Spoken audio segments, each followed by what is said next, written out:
দর্শক আসসালামু আলাইকুম, welcome back to my channel. আজ বানাবো স্বাস্থ্যকর উপায়ে বেসন। সামনেই রোজা, আর রোজাতে ভাজা পুলির জন্য আমরা যে জিনিসটি বেশি ব্যবহার করি তা হচ্ছে বেসন। আর আমরা সবাই জানি কতটা অস্বাস্থ্যকর পরিবেশে বাজারে বেসন বানানো হয়। তবে আমরা যদি চাই অনেক স্বাস্থ্যকর উপায়ে 100% কোয়ালিটি সম্পূর্ণ বেসন ঘরেই বানাতে পারি। এত সহজ যে কি আর বলবো, চলুন এক নজর দেখে আসি। বেসন বানানোর আগে শুরুতে আমাদের কিছু প্রিপারেশন দরকার। তার জন্য এখানে আমি নিয়ে নিয়েছি মেজারমেন্ট কাপের পুরোপুরি 1 কাপ চানার ডাল। একে আবার অনেকে অ্যাঙ্কারের ডালও বলে থাকে।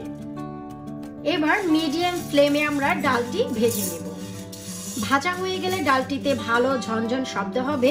তাছাড়া আপনারা যদি বুঝতে না পারেন ভাজা হয়েছে কিনা, সেই ক্ষেত্রে ঘড়ির কাঁটা ধরে পুরোপুরি 4 মিনিট ভেজে নিলেই হলো। যখন মনে হবে ডালটি গরম হয়ে গেছে, অনেক বেশি ঝনঝন শব্দ হচ্ছে, তখনই নামিয়ে নিতে হবে। কারণ আমরা এই বেসনটি বছরব্যাপী সংরক্ষণ করব, তাই শুরুতেই হালকা ভেজে নেওয়া জরুরি। এতে করে বেসনে দারুণ একটি ফ্লেভার হবে এবং এর ভিতরে যে কাঁচা ভাব আছে তা চলে যাবে। তাছাড়া যদি বেসনটি 1 থেকে 2 সপ্তাহ রেখে ব্যবহার করেন, তবে আপনারা কাঁচা ডাল দিয়ে বেসন তৈরি করতে পারেন। তার একটি রেসিপি আমার চ্যানেলে আছে, লিংকটি আমি এই ভিডিওর নিচে দিয়ে দিব। আশা করি আপনারা সেখান থেকেও দেখে নিতে পারবেন। তো যাই হোক, আমরা পুরোপুরি 4 মিনিট ডালটি ভেজে নিচ্ছি। ডালটি ভেজে এর কালার কিন্তু মোটেও চেঞ্জ করা যাবে না। যখনই মনে হবে যে একটি সুগন্ধ বের হচ্ছে, তখনই ডালটি নামিয়ে নিতে হবে। ডালগুলো সম্পূর্ণ ভাজা হয়ে গেছে, আশা করি আপনারা শব্দেও বুঝতে পারছেন। তাছাড়া যখন আমরা হাত দিয়ে ধরবো, অনেক বেশি গরম হয়ে গেছে, তাই আর ধরাও যাবে না। এবার ডালগুলো আমি অন্য আরেকটি পাত্রে নামিয়ে ঠান্ডা করে নেব। ডালগুলো যখন পুরোপুরি ঠান্ডা হয়ে যাবে, তখন আমরা একটি গ্রাইন্ডারে নিয়ে নেব।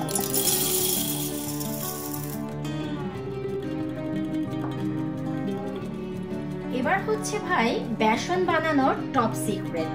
আমরা তো সবাই জানি ডাল ব্লেন্ড করলেই বেসন হয়ে যায়, তবে এটি সংরক্ষণ করার জন্য আমাদের বেশ কিছু টিপস জানা দরকার। আজ আমি আপনাদের সাথে তাই শেয়ার করব। 1 কাপ ডালের জন্য এখানে আমি নিয়ে নিচ্ছি পুরোপুরি 1 টিস্পুন ভাত খাওয়ার চাল। যে ভাত খাওয়ার চাল, আর এই চালটি ভেজে নিতে হবে না, কাঁচাই ব্যবহার করতে হবে। আর এটির একটি কারণ, অনেক সময় দেখা যায় আমরা কোনো ফসল ফলালে মাটিতে পারলাইট ব্যবহার করি। এতে মাটিটি যেমন উর্বর হয়, ঠিক তেমনি ডালের বেসনে যদি আমরা চাল ব্যবহার করি, তবে আমাদের বেসনের ভেতরে ন্যাচারালি বাতাস তৈরি হবে, যাতে বেসনে অনেক পোকামাকড় হওয়া থেকে বেঁচে যাবে। এবং বেসনে অনেক সময় দেখা যায় ফাঙ্গাল ধরে বা ভেজা ভেজা একটি ভাব হয়, তা আর হবে না। এবার আমরা এই ডালগুলো গ্রাইন্ড করে নেব।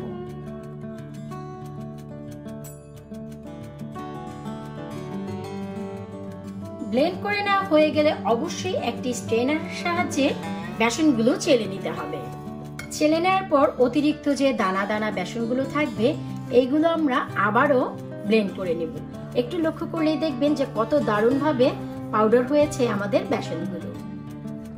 1 কাপ ডালে আমাদের কতগুলো বেসন হয়েছে আশা করি দেখে বুঝতেই পারছেন। আশা করব আজকে আমার এই বেসনের ভিডিও আপনাদের একটু হলেও উপকারে আসবে। কারণ বর্তমানে যে অবস্থা, বাজারে ভাই কোনো বেসন পাওয়া যাচ্ছে কিনা আমরা তাও জানি না। তাছাড়া ঘর থেকে তো একেবারেই বের হওয়া যাচ্ছে না। তো যাদের হাতের নাগালে এমন ডাল আছে, আপনারা চাইলে ঘরেই বেসন বানিয়ে রাখতে পারেন। যেহেতু সামনে রোজা, তাহলে আর কোনো প্রকারের কোনো টেনশন থাকবে না। তাছাড়া আপনারা যদি চান মসুরের ডাল দিয়েও বেসন করবেন, তারও একটি রেসিপি অলরেডি আমার চ্যানেলে আছে, চাইলে তাও দেখে নিতে পারেন। আমি এই ভিডিওর নিচে লিংকটি দিয়ে দেব। আশা রাখবো আপনাদের সবার উপকারে আসবে। যারা জানেন তারা তো জানেনই কিভাবে ঘরে বেসন বানাতে হয় 100% কোয়ালিটি সম্পূর্ণ বিশুদ্ধ উপায়ে। আর যারা জানেন না, একেবারেই নতুন, আশা রাখবো আজকে এই ভিডিওটি আপনাদের এতটুকু হলেও উপকারে আসবে। যদি ভালো লাগে অবশ্যই কমেন্ট বক্সে কমেন্ট করে জানাবেন যে আপনাদের উপকারে এসেছে, তাতেই আমার সার্থকতা। যেহেতু রোজা আমাদের নাকের ডগায়, আপনারা চাইলে এখনই এই প্রস্তুতি নিতে পারেন এবং ঘরেই বেসন বানিয়ে প্রিজার্ভ করে রাখতে পারেন সারা মাসের জন্য। আজকের মতো বিদায় নিচ্ছি, আবারও কোনো নতুন ভিডিও নিয়ে হাজির হয়ে যাব। ততদিন আপনারা সবাই সুস্থ থাকুন, আমার পরিবারের জন্য দোয়া করুন। আল্লাহ হাফেজ।